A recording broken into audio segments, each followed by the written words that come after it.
Good evening. Good evening and welcome to the University of Applied Art. I first have to announce that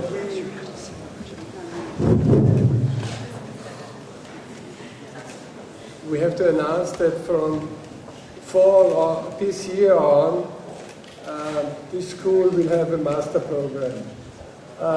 If you want to have more detailed information, look at our website, please.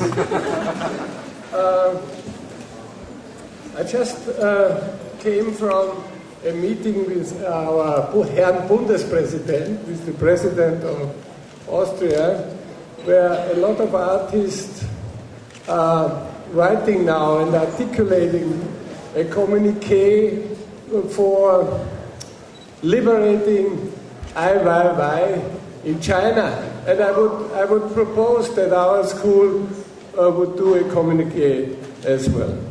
We did it. Very good. We were the first to make a press release.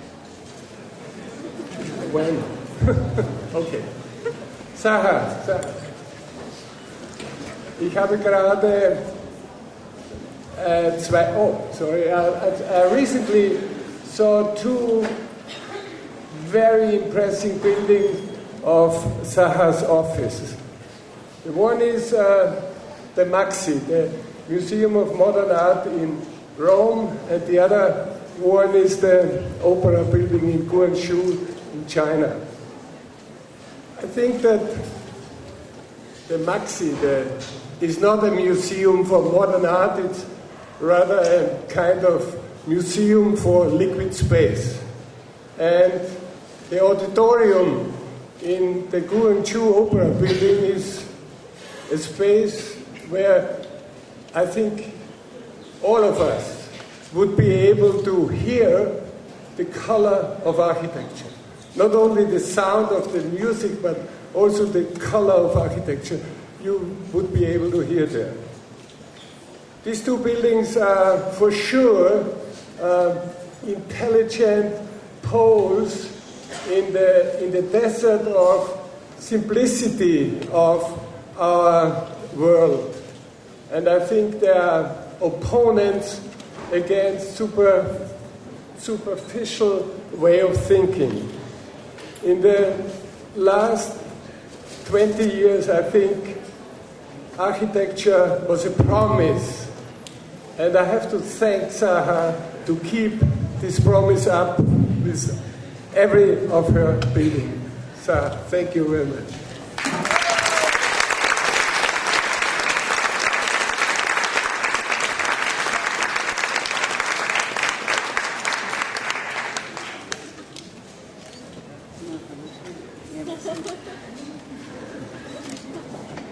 Well, thank you very much. It is a bit strange that I've been teaching here for 10 years and there's my first lecture. But I want to thank Wolf, not only for his introduction, but for convincing me that many years ago to come here, and for Gerald Bass for making it happen. But thank you, Wolf. No, really.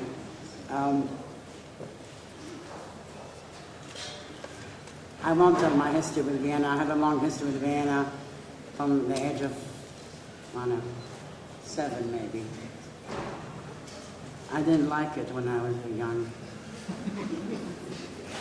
I came here when I was 15 years old, spent the whole summer with my family, and I was deathly. But anyway, I've come here now for since I finished at the AA, I think since the mid-80s, very frequently. And because of my connection with Wolf, coming to his reviews, and also to his events, and also because of Peter Nova and the events of the MAC. So I've had a long relationship here. I will try to talk tonight about some of the recent work which is finished, which is some of it can be on site. I cannot show all the work in the office, but as you will know, I teach at the Angewandte, and I think.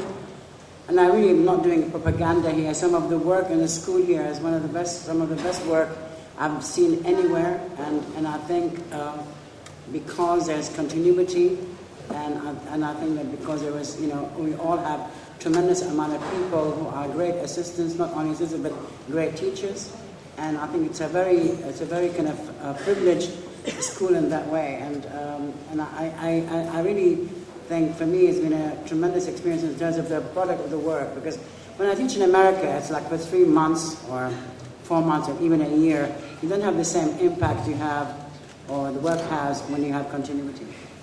There's a very old drawing I did in 1983, 84. Actually, it was the year I met a few months later. I remember very well in London they came to give a lecture, but I had to go to Ireland to give a talk myself. And we didn't really meet, so we met when I came back. I used to live in a very small news house. But we met years before that when I came to Vienna with my unit trip. Now, they used to do these unit trips to various cities. And I came to Vienna in 76. Many of you were not even born. And, your grandparents were born then, maybe. But anyway, I remember sitting under your palm tree in that round room in your old office. And anyway, it was very interesting, and I think that even then, I think the work of Hans Hollein had, again, tremendous. There were very few heroes at the time who one could relate to as a student, and I think it was very important that these people. I mean, I came to the AA where I studied in the early 70s, post 68, so I did not know all that work which went on in the summer school at the AA. I just learned about it later. This is a drawing which you did in 83 after I won the Prix, which I think, in a way for me, is a very seminal project, and an interesting, and I think a lot of the methods which, let's say, were graphic methods, and maybe to start with, or ideas and methods, but became really the way to kind of really develop projects. This is a catalogue of, at the time, of the work which was on show, and they were kind of scattered around the globe. But I think what is interesting, it was even then the idea of being interested in topography, let's say, and landscape and geometry kind of occurred. And I can't, maybe Patrick can point them. I also have to thank Patrick. I'm sorry I missed your talk yesterday. I heard it was very animated, and it's a real shame he did not do a marathon. Next year that will be definitely the case. Patrick and a few other colleagues will do an all-night and all-day marathon, which was done in London at the Serpentine, and I think it could be rather fun for Vienna, and except nobody can smoke, which would be a problem for the Viennese students. But anyway, I want to thank him. I didn't meet him in those years. I met Patrick in 88 when we did the Decon show ourselves in New York, which was, I think also a very important moment and date, and has been a tremendous contributor to the office, and a very close friend and ally to me, and I want to thank you, Patrick. That doesn't say that we have our problems and differences. But it makes it into what he thinks is an interesting discourse, but I have my own theory. Anyway, can you go back? Where are you going? You have to watch. Whenever I tease Patrick, the things move on faster. Can you go back? I don't know what you're showing me there. He's so skewed that I... Next. Okay. That was really also... we had the Mac show, I think it's now maybe 8 years ago. Yeah. Which was a great, also a tremendous opportunity, and with a major installation, ice dome or something. We went through all the ice features, which also collected all the paintings and drawings. And one was more like an archival show with a very big installation in the main space. And It really took a tremendous chutzpah on part of Peter Nova to actually do the show. And I think it's also, I want to thank him. He has been also a tremendous friend and support to me. And I would say again, as one of the reasons I came to Vienna was with people like Wolf and him and Hans, because, you know, I didn't know too many people at the time. And they kind of urbanized the city by activity and by work. And I think it's very important that places like that are do not immerse into the provinces again. So that was really the beginning, what I would call total fluidity in terms of the work. So it was an ice flow where the entire, and the call also came at the same time. This project actually was worked, some of it worked on by an ex-student of mine from the Vienna School, Thomas Witzker, who was also a great designer who was in my office. I have to say that I think the people who have come from the school are really very well placed in the office in London and have also been incredible contributions. So this also came at the same time as the idea of fabrication and being able to kind of really construct a whole domain in one large installation. Next week. A catalogue of all the things which I will show today. Rome. I don't know what the other things are, but they're sideways. Baku, the bridge, Glasgow, Chanel, and the tower in Marseille, and the Opera House, and the pool. I know this you have to invest the school in a screen. Redecoration. Maybe the next professor would insist on having his office in this room. I'm still waiting for my office on the roof. I didn't really bargain too well when I came here. I had a decorator in my studio, but I wanted to have a penthouse, but it didn't work. I had many ideas. One was a penthouse on the top as an office. One was to inhabit Peter Nova's platform and make it into a house. But, you know, it didn't work. Next. I don't have to repeat it because they can read the text, which I cannot see from here. And bundles and some things. Maybe Patrick, you can read it for me. No, I can see landscape and topography. So these are some of these. I will need a hospital after this because my neck would be kind of out of joint. Some of these kind of projects which were landscape and topography, like maybe some things which we don't know here, like the Qatar Museum, the museum in Graz, Rome, other kind of installations. For example, the Science Museum in Wolfsburg. This is a project for the Royal Collection and a diagram for the Quebec Library in Canada. And some early diagrams of the Islamic Museum in Qatar, which I think what is interesting is some of these sketches or studies, it took maybe a few takes to understand how to translate, let's say, a field of striations and how they are clashing into each other or flow over each other. The kind of body as a separated volumes and then as in the Reina Sofia, how that could become gallery spaces.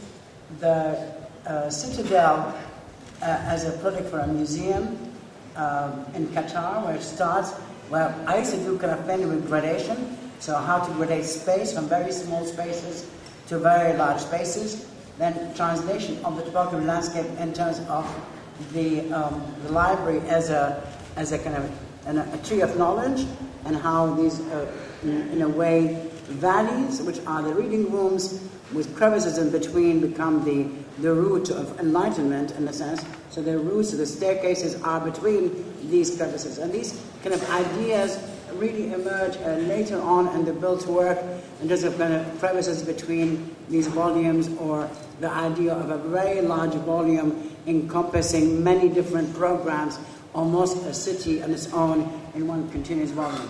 A space underground, you missed it? It's okay. The Reina Sofia, which is the Royal Collection, which was only exhibiting in Spain kind of carriages and rugs.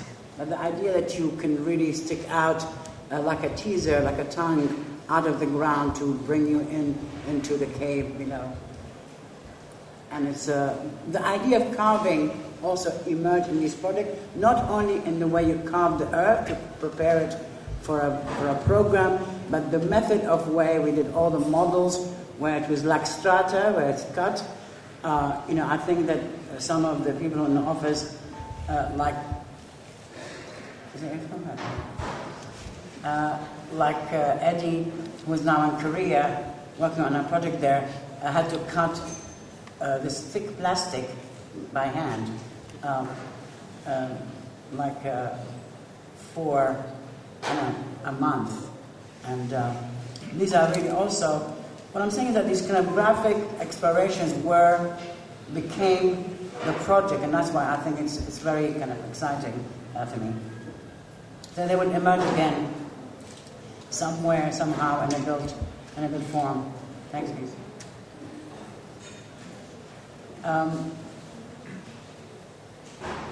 The Salerno ferry terminal is on site, the stations in Innsbruck, the Port Library, whatever the end ones are. They're so distorted I can't even, although I'm the queen of distortion, but I can't tell where they are.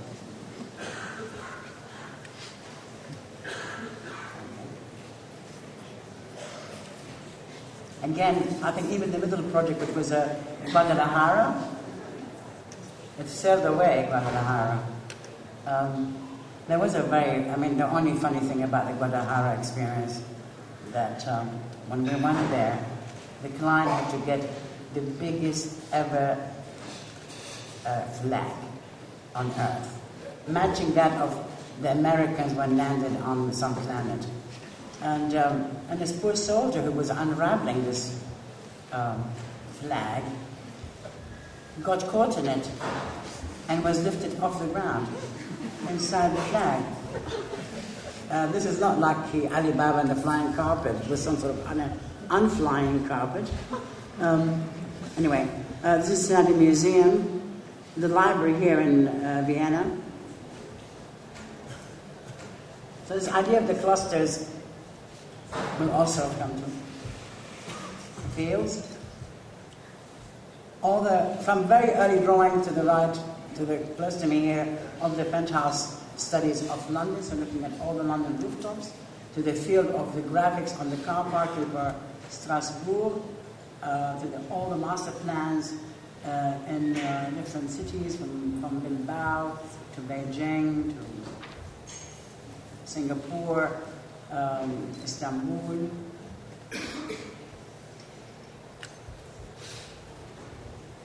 The field of exhibition in Padua.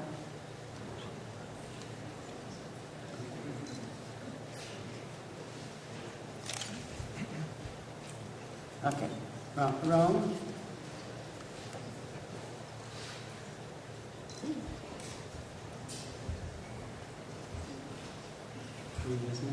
So I think I start with the peak. Maybe the image is from the peak, where there are these series of beams which rest over each other, and they leave between them a space which is a public domain.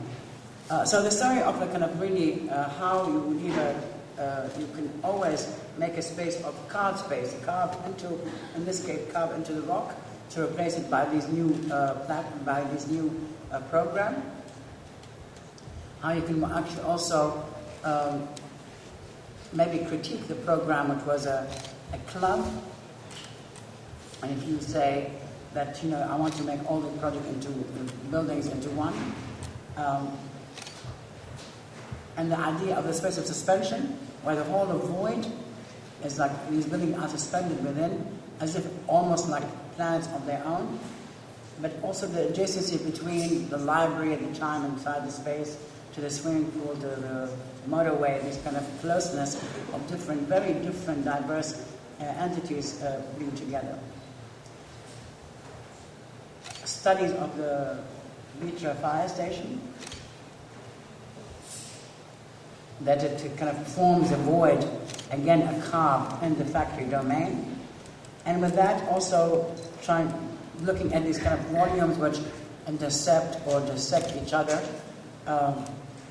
bifurcating the space or bringing it back together, achieving lightness through a material like concrete, learning from the paintings how to light a building, also how to achieve transparency within the building, that you can see one space to the next through this kind of, let's say, technique or use of space. An early drawing of the Hamburg project, me and Wolf used to bump into each other in various airports around the world after we met in the news house in London. And one of them was in Hamburg. Don't worry, I won't tell the whole story. And it was interesting. I went back to Hamburg later a few times, and we were commissioned to this project of 2 projects. And one was just kind of a very mini slab. I call them slab beds. They were so small. And there was, again, a series of them. This one, the Kudam project in Berlin, 2 projects in Japan, and the cluster of slabs, making them like fingers, which is the precursor for the Düsseldorf project. So anyway, looking back at, again, topography as in the Van am Rhein project, which is the other side of Vitra. So it's Vitra's sister, but it's not, also maybe 3 volumes, but it starts as 0 and becomes like a gentle hill. This is a show of something, a landscape, a flower exhibition. At the time, I wasn't very interested in, so much interested in nature. I was interested in landscape, but I wasn't interested in flowers or plants. The field where the study for the Qatar Museum.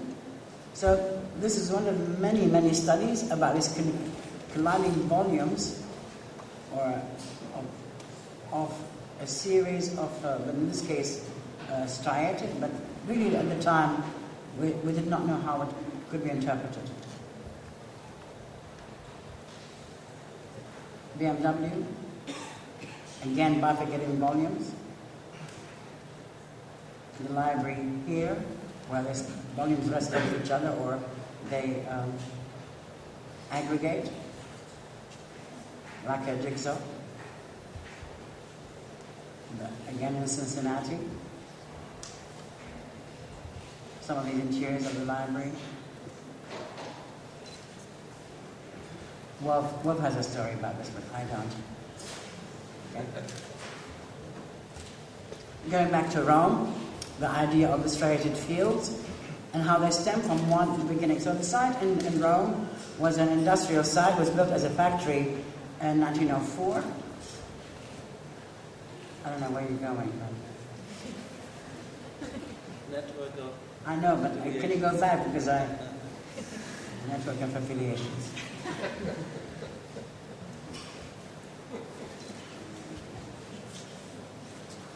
No, it's not working. No. You might go back.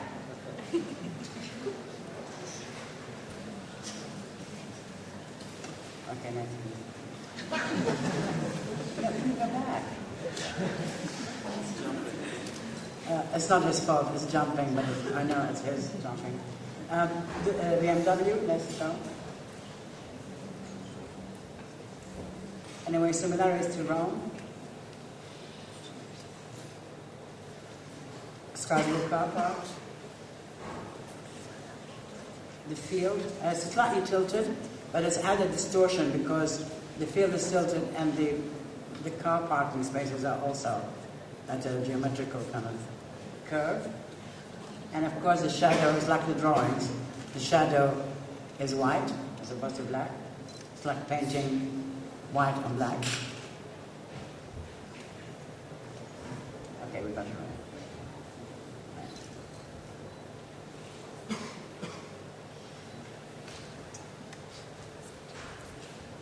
The competition for the IIT in Chicago. Well, this idea of intersecting volumes also occurs in one space. Soft volumes versus hard volumes. The gradation in Islamic Museum in Qatar, with the superposition of a ramp, so it's almost like a field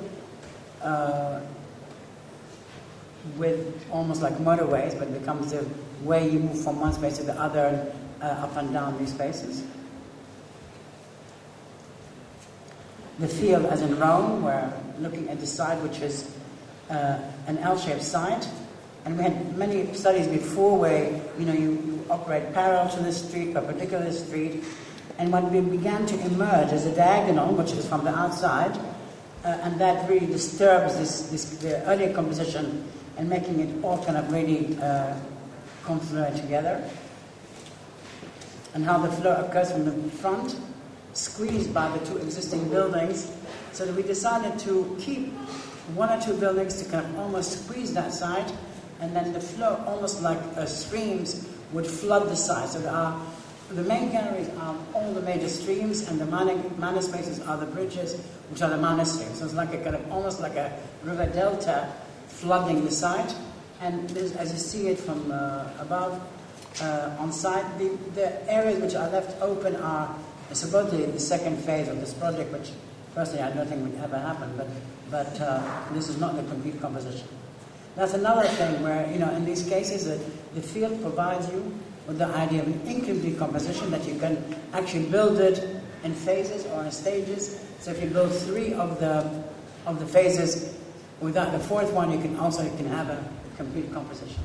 These are all the layers, so we go back to the ideas of layering, which was done in the peak, where the layering of the drawings or the layering of the beams occurred. This is in a much more compressed way.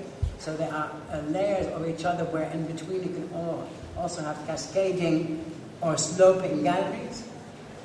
All the other studies of the gradation of the color of the striation, and the striation, how it translated into these not only the way you can find your way to the side or to the galleries, but also as a way of hanging drawings or a way of lighting the building.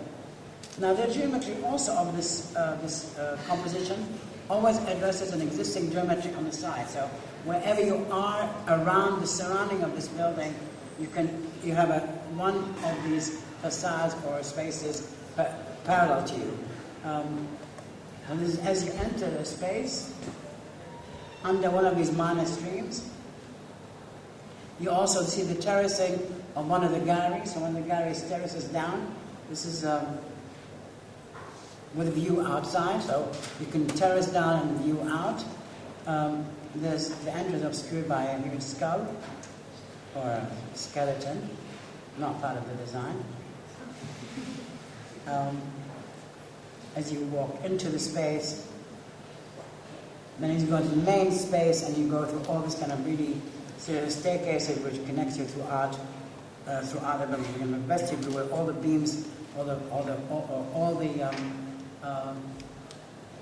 streams mix, and in between there is this one continuous space vertically which connects them all together. And the kind of louvers allows also light.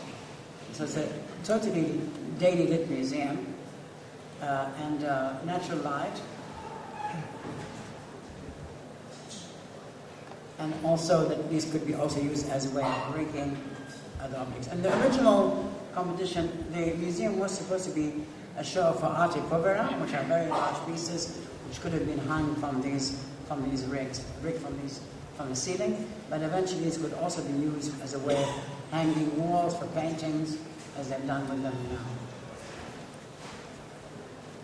There's a performance for the opening, so it could be also used not just for kind of really hanging art or selling art, but it can be used performances.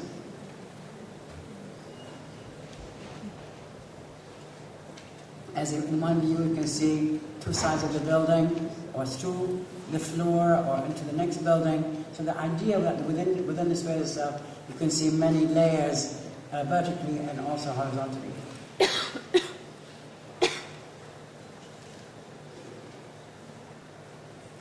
The terracing allows you to see also objects or exhibits from above, like a terrain. So you see them from above. So it could be appropriate, for example, for architectural models or a very large object where you can view not only on in front but from higher. All the louvers. They kind of concrete, steel and concrete. What is nice about this project is that the walls, which are continuous, form a structure which is in concrete, and they're tied from above. So you have almost, except for the outside, a common free space. And it gives you a direction as you occupy the whole site. This is the top gallery, where you can see all the way down to the transparent floor. And then you refer back to the city and your adjacency is the existing building, cantilevering out.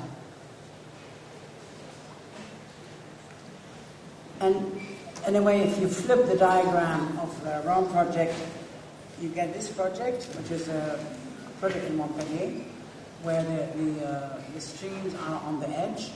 This is not completed yet, but there's also kind of marriage of many ideas, one of which is the idea of the aggregates, where you have not only big concrete pieces aggregated together, but it's 3 programs for the region in France.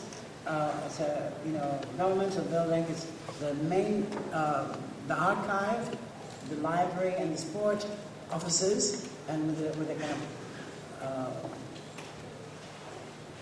lecture halls and so on. And so they are all clustered together with the veins. The veins of the glazing is also follow the lines of these very large objects. They appear again in a vertical way in the Dubai Towers or in Cairo. This idea of the vein or the kind of clusters or striation. Infrastructure, the station in Naples. So it goes from these kind of really relief studies, like the relief studies, so it's kind of a very gentle curve and just off the ground. So the station is actually in the bridge. Another bridge, which is the Zaragoza entry to the expo 3 years ago. Steel structure above, concrete structure below, with a kind of very simple, tessellated kind of cladding. So it operates as a bridge.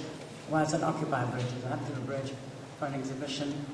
I think it will be taken over by a bank to do exhibitions. I'm not sure whether they have taken it over here or not. So there's a section where on the tall end there is another suspended from above, suspended floor.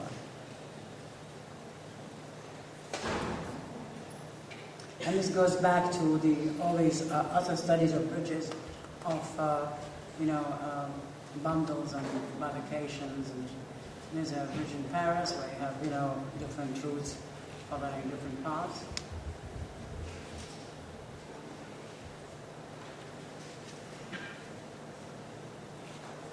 The space of flying in Taichung for the Guggenheim. So this idea of this kind of stretching out, almost elasticated kind of spaces where you put it to kind of stretch out, it doesn't bridging or ramping or connecting between 2 volumes or part of the exhibition space, or in Beijing.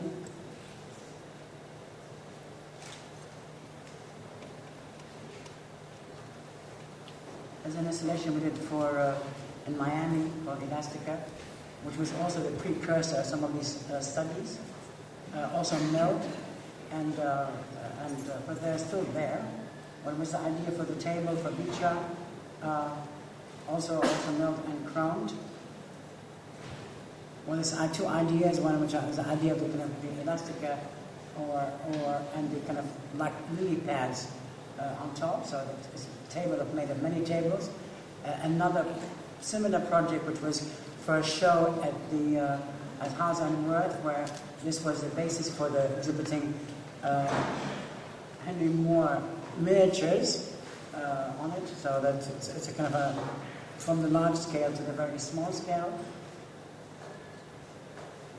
And the veins reappear in the Opera House and Performance Art Space in Dubai, Abu Dhabi, at the Silent Island.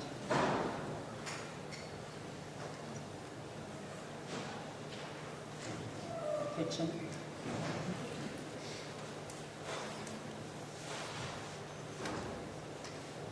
At least to the idea of the, the Chanel Pavilion.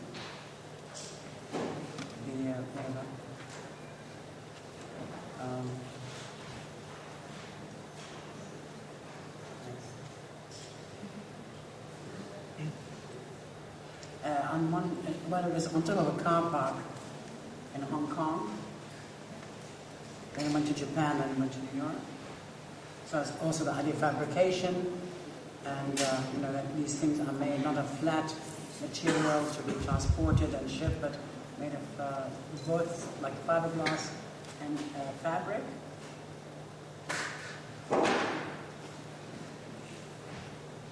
The cone within the cone in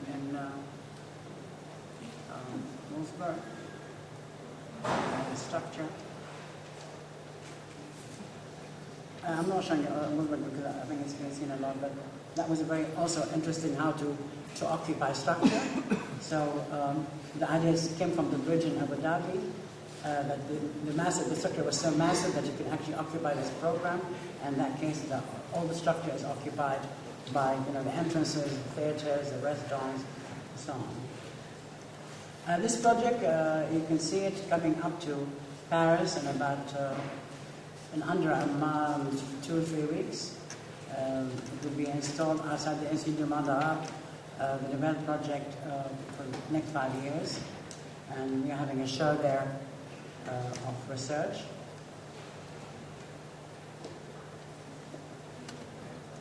So that's again the New York skyline. The line reinforced the idea of the shell or the cocoon. The shells in Innsbruck, all made of glass, like icicles.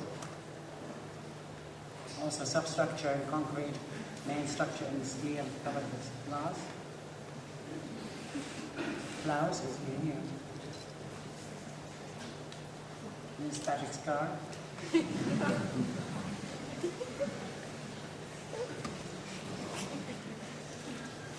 The other static scar. Here's a collection of cars. There's a car in disguise as an object in drawers.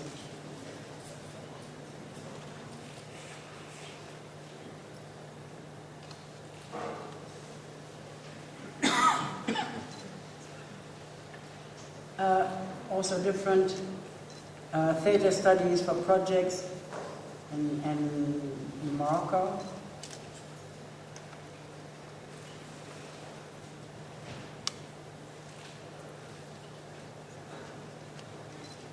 Was also like a shell, but it's twisted to have an indoor and outdoor auditoriums.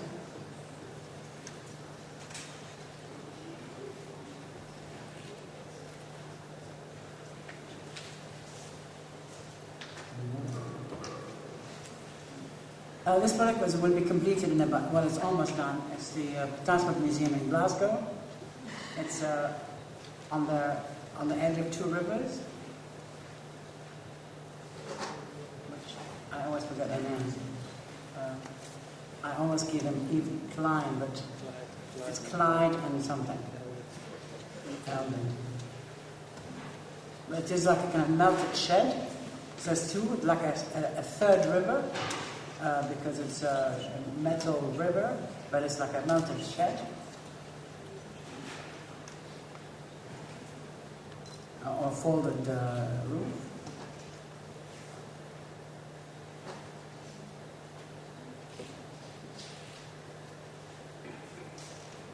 It's really kind of a simple diagram, but shows all the kind of trains and cars and so on.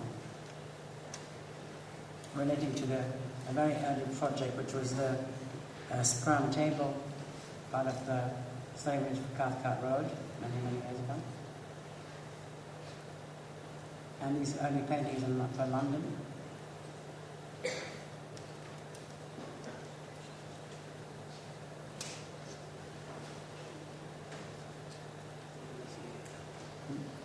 Yeah. This is another project which is also on site for MSU, which is Michigan State University. It's an Eli Road museum, which is made of kind of these folded steels. So it's like the diagram of the Islamic Museum, but as a whole, as a complete volume. So this diagram kind of really, one study appears in very different ways, many different times. Now a study, a prototype of the steel exterior, stainless steel exterior, folded. The interiors of the Guangzhou rehearsal rooms, also folded ceiling and walls.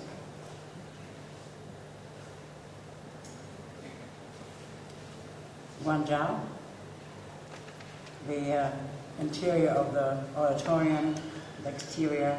Now, this idea of the crevice between two volumes are very tied together. These are two volumes which are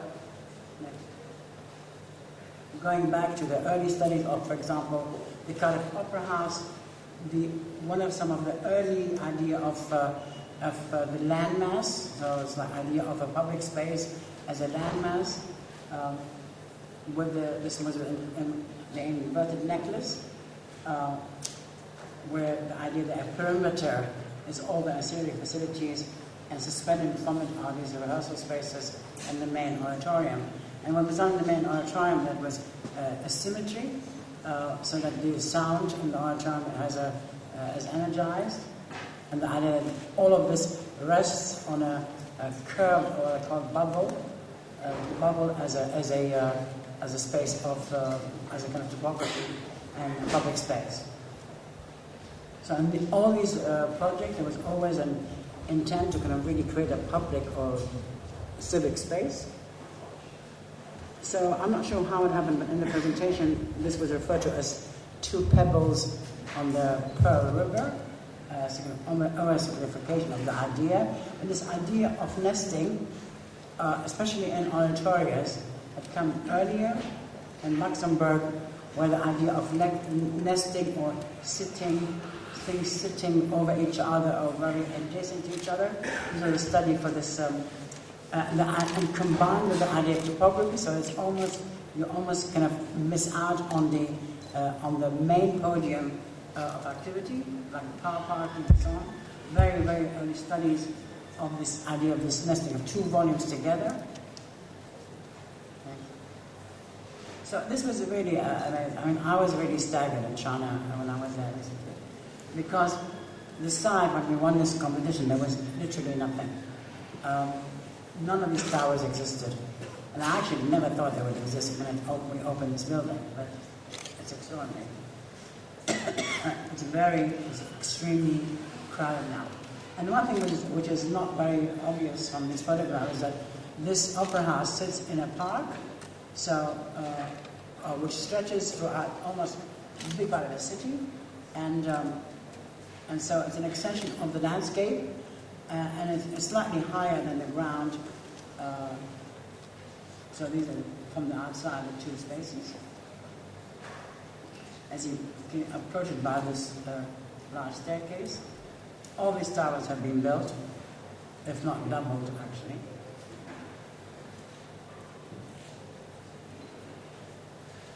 And because the park is quite active, it's rather nice to see people using maybe not the opera house at night, but to use the park all day and throughout the day around the space. So again, it's in granite, and there's one is white, one is black, but it's both kind of shades of gray, and glass. The space in between.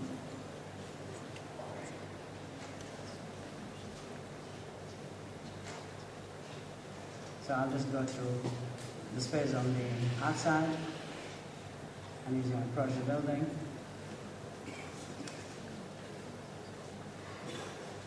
On site, the mesh, the structural mesh, the knots, the steel loss which connects all the pieces together.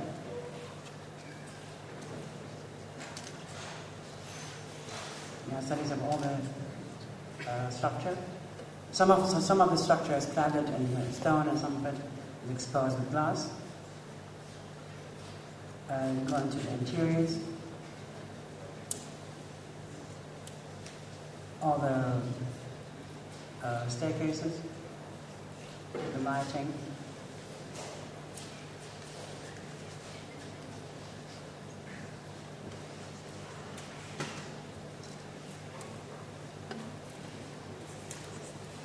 So these are kind of many studies of all the interior spaces.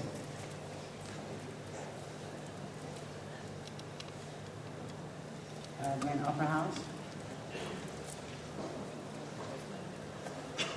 So what is really, I think, exciting about it is that it's kind of, although it has also the symmetry, but it's a one surface, one continuous surface, incorporating all the lighting, all the conditioning and acoustic conditioning.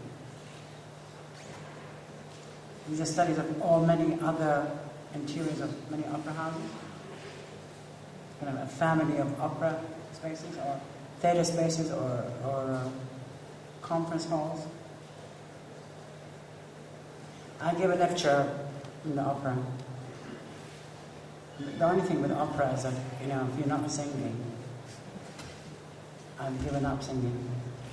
If you're not singing, you can't see the audience, and it's a very weird experience.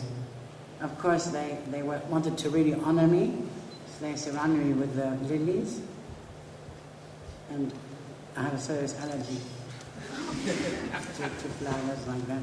Anyway, it was a very interesting being there. So you see kind of the balconies, and this was all made of like a gypsum, like plasterboard, all kind of vacuum formed and assembled. Going back to the idea of topography,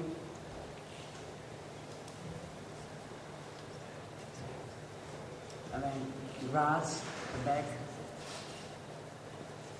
China. There's a kind of commercial project where this idea of kind of almost making a whole building out of layers of a landscape.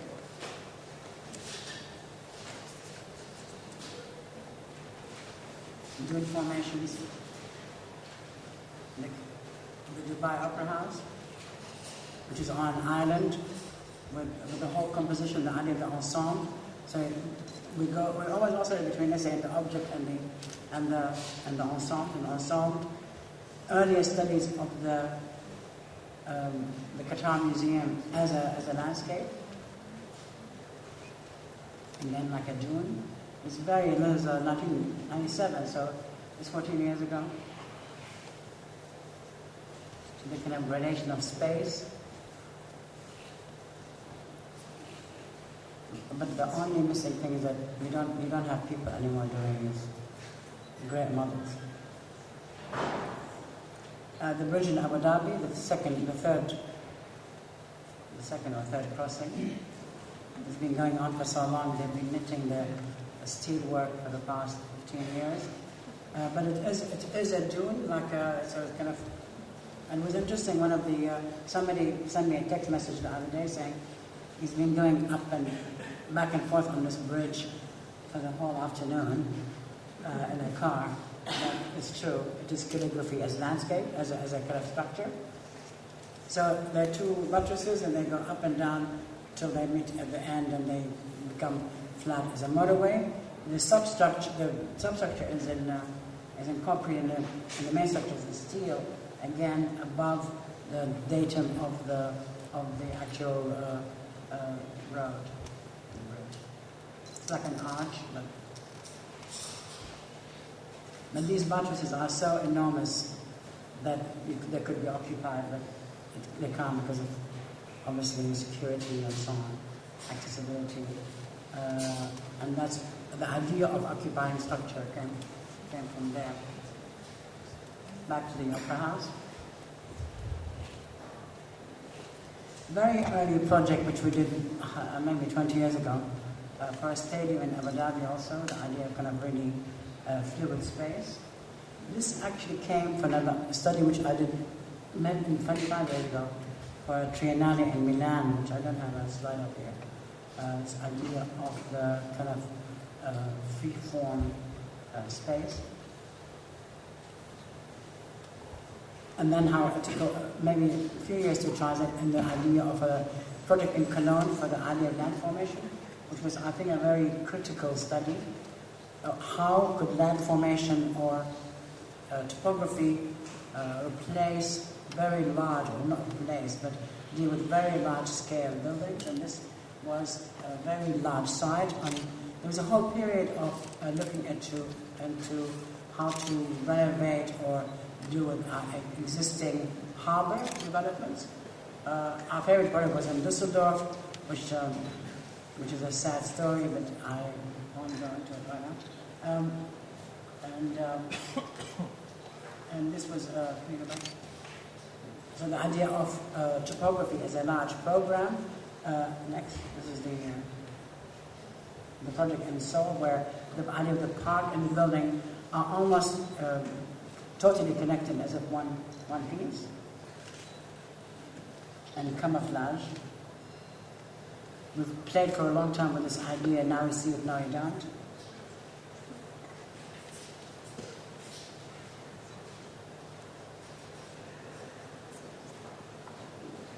This would be a surprise project because you don't know whether it's going to look fabulous or not fabulous. I studied for kind of some Olympic park. Again, the idea of the idea of the mass as a land mass. There's quite a pool in London, which unfortunately now has two wings attached to it to fly. Preparing it not to fly, but they think it's going to fly off. Well, this was originally a slightly different diagram, where there were three pools, whereas a dip. So the idea of the wave is obviously very obvious for a pool, and the idea of the wave allowing the high end to be where the diving boards are, and the low end for the exercise, and the other one was for the swimming. And they had to kind of really do some sort of shrinkage problem. And I think that it became much more compact, because at the time of the study is that it was more important to deal with legacy mode, which is post-Olympic, not to leave a very large structure unused. And they wanted this to be used by the area of London regeneration, in East London. And the Lily Valley was basically a swamp and gas works, and there was nothing there. And I think now the proximity to the city is extraordinary, and it will be, I think, interesting if they don't fill it up with projects. Is the roof, the structure, steel structure of the roof, supported by basically two very large, two buttresses and one more in one end, so there's a free over the whole pool. Apparently, I did not know this, someone told me that they've done some sort of a comedy TV comedy about, the whole Olympics. And they were talking about the pool, and they were, in this comedy, they say, they wanted to change something in the pool, and I said, do you want to call her? And I guess I know you call her. And anyway, but someone else had seen this program and called me up, and I said, oh, this program was on TV, and they were going to call you. What was going on? And they did not realize actually it was a film. It was a kind of a spoof. Anyway, but this one now has these two wings for the seating. So the idea that after the Olympic committee will dispense of all the seating or the temporary structure.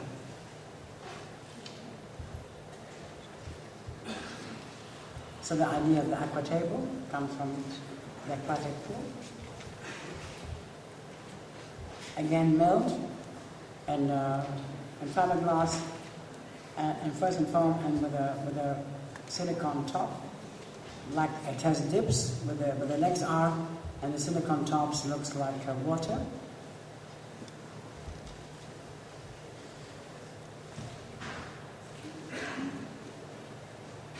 Back of the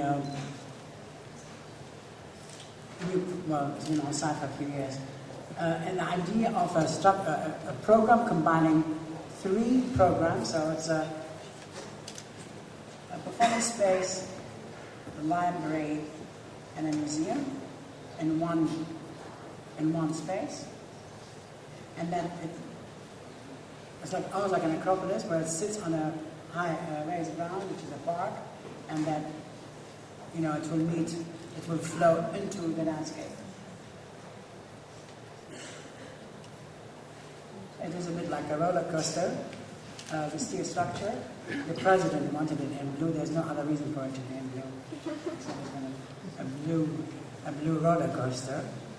And these are the samples of some of the cladding, fiber reinforced concrete, and maybe concrete paneling on the floor. So that we have spent the last year trying to decide, the guy who was designing this, trying to decide which color should match the ground. Now, this guy is a great guy named Safet, Turkish. He's my carer in the summer, and I go to Istanbul. He has a very deep voice, so deeper than mine, and everybody who next to him in the office hates him.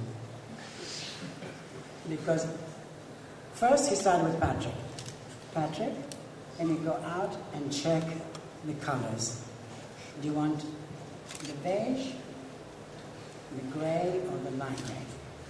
So Patrick, bless him, can't see color, comes back and he says, beige.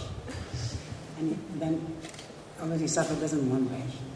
So the next day someone else comes into the room and he asks the same question and takes them out into the courtyard and shows them the samples. This went on for months. He never asked me. He waited to the very end to dare say which one is white or black or whatever. Anyway, I don't know which one it is now, but he did ask me how should they match? Yeah, of course. Where should the line be? I said, well, just imagine it like make it, it's very difficult to kind of draw one line which, meets all rules of geometry. So I think it was very, anyway, at least he asks. Some people make major boobies without asking. Anyway.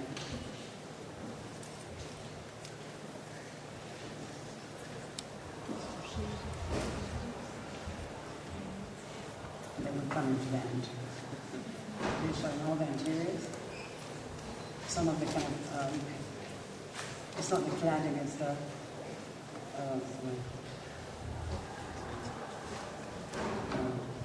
this is the interior of the theatre.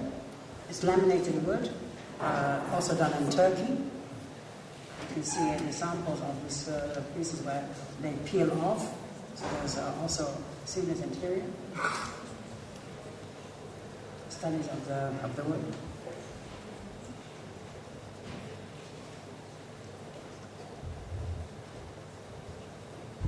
So another car, which is like the theatre in Jordan.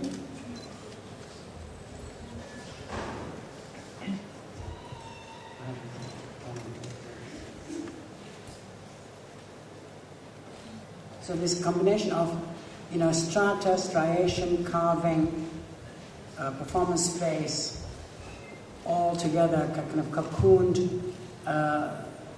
inside one continuous volume. All the carving spaces in this one.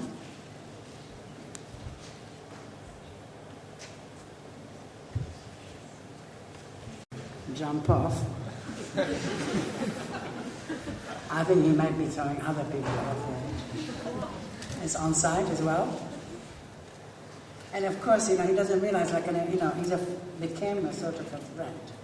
So punishment is very fit. So he doesn't mind running between his living room on the ground and 5 stories up to his bedroom. But actually what happened, he bought the site and he thought, it's such a great site, it's a forest, but the trees are very high, and if he's sitting on the ground, he'll see the tree trunks. And so we thought it'd be kind of Elesitsky, put him on a platform above, so he would see the trees from above, next to his room. The entire of the ground is a spa.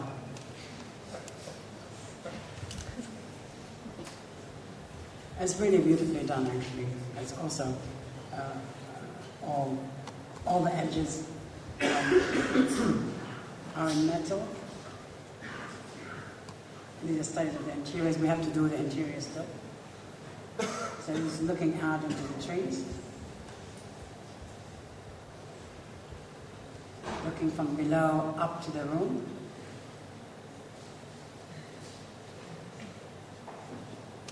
And they had to have a test on this from security just in case he snipes at Putin, his neighboring side. I have the Russians in this room. And this is a study for these towers, which are also kind of combining all these ideas of the void, of stretching out. There's the Marseille Tower, studied all the different towers in the office. A space in the volume of the car is now in the middle of these large volumes.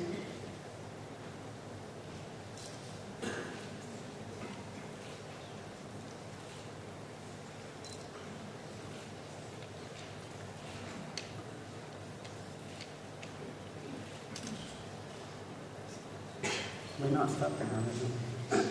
There's a competition coming up. It's on site. It's for a university in Saudi Arabia. A study center, rather, done by Aramco for energy research.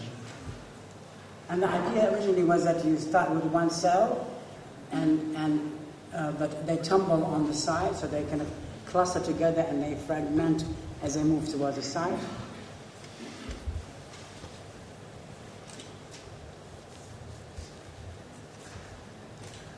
And this is the side.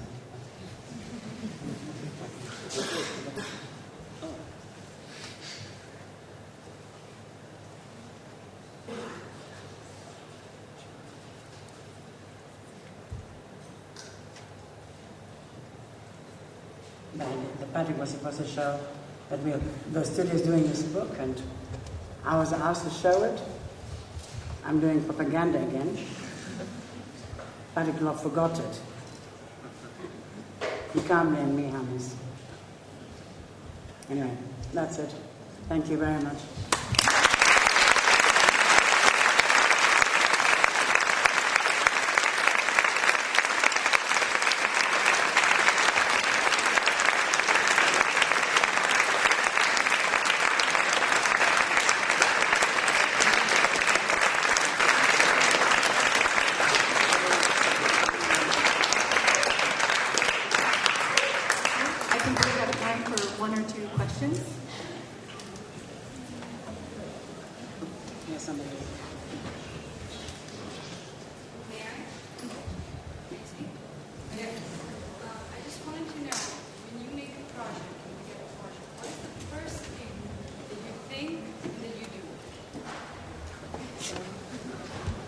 else to say? Well, there is no rule really. I mean, I think in the early days, of course, it started with a sketch or something. But since nobody understands sketches, I don't show them a sketch. I sketched a kitchen, they gave me a bathtub, or vice versa. So there's no point in doing a sketch.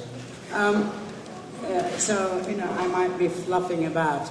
I think it's no longer the same. I think the process has changed in the sense that now I think that sometimes you have an idea, sometimes there's a study of different things, and it comes together because people talk about it or they show it to me, it goes back and forth. While before there were many studies done at the same time. Some were models, some are drawing, some are sketches, some are paintings, and that's how one. But I think what you have to understand is 30 years of work, you earn from your own repertoire, so you don't have to go through everything all over again. I mean, as much as I would like to be able to invent the wheel every day, but you have to also improve and perfect your repertoire, and I think you learn from your own self. So I think that, but the process is definitely different because in the same way that you made a mistake by the hand, you can have misunderstanding or something misinterpreted or interpreted differently through computer drawing. And I think that's what is very exciting about doing. And also the teams are very, I've always believed in teamwork. I started working on my own without being in an office very early when I finished school, or 2 years later. So I really believe in teamwork, and I think that teams were with me, were not just like doing what I wanted them to do. And I believe in teamwork in the students' work. I've always done teamwork even in the A Day 25 years ago. I used to have teams, and there was an argument and who in this team is better than the other, and so on. Work starts with this argument as well here. Your friend Peter Cook used to do that. But anyway, it doesn't matter, because if somebody's weak, of the 3 or 4, they learn faster through the process. And I think there was tremendous, importance in that teamwork because of camaraderie. I think on the other hand, of course, the teams in London are very competitive with each other. And I don't think it's to the point of unhealthiness, but I think it's sometimes good. But I think the process has changed. And there isn't this idea that, every time you want to have an idea, people used to think, I used to have a very small music house, which had, the whole house would have fitted from here to where you're standing. So every time I wanted to have some quiet, I would go to the bathroom and sit there. And people thought something in the bathroom inspired me. Hello, they used to always send me to have a bath. Have a bath. But there isn't this idea that, I'm, Muhammad or somebody who was going to the mountain and had inspiration.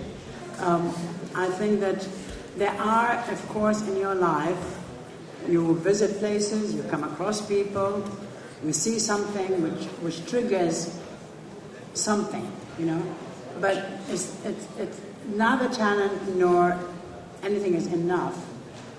You have to really always work on it.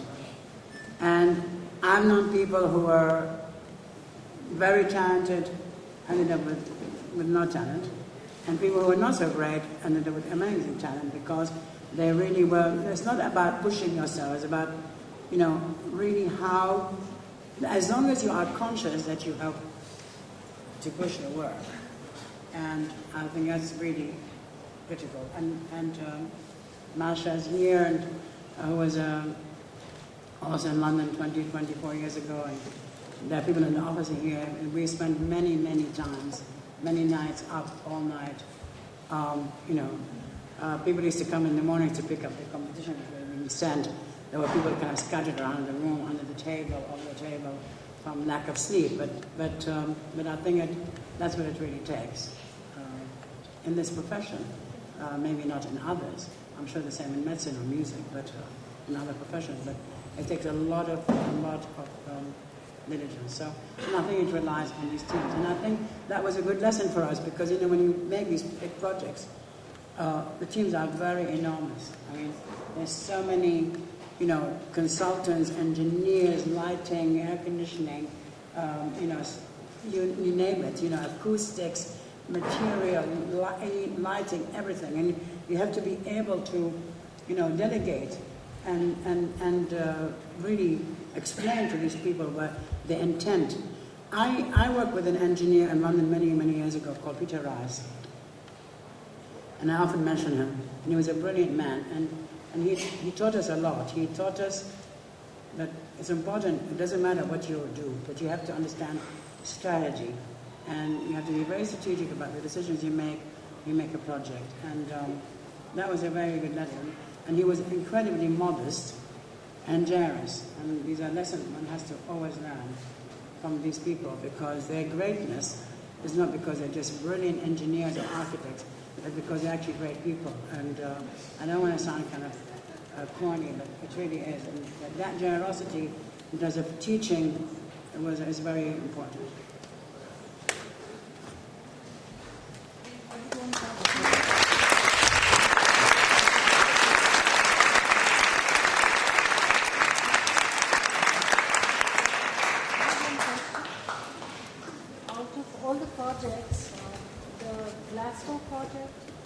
I thought it had a certain kind of an abruptness. So is there any reason for it? Well, I think that, I didn't show that in some of the furniture. The idea that everything is contained within a particular volume and it's cut off. We did this furniture which was very fluid, but when they were placed in a box, as if in a box, they were chopped off. And that was very deliberate, because the section, if you kind of try to make it floppy at the ends, I don't think it works. It had to kind of really had to a beginning and an end, and that's why it is cut off.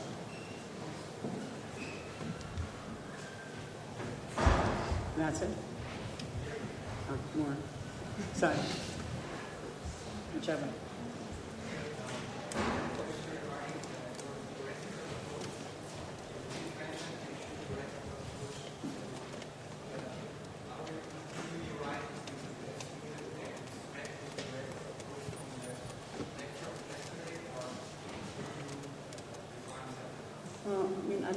I don't think that you have to always have a kind of overloaded theory about everything. I mean, it's obviously, the theoretical approach was from the beginning was about to pursue new ideas in modernity and how really to create speciality in different ways, and what your idea is about the public domain, about how these things are. So I can't repeat it every time I give a lecture. Maybe I should, but it's no longer about this theory.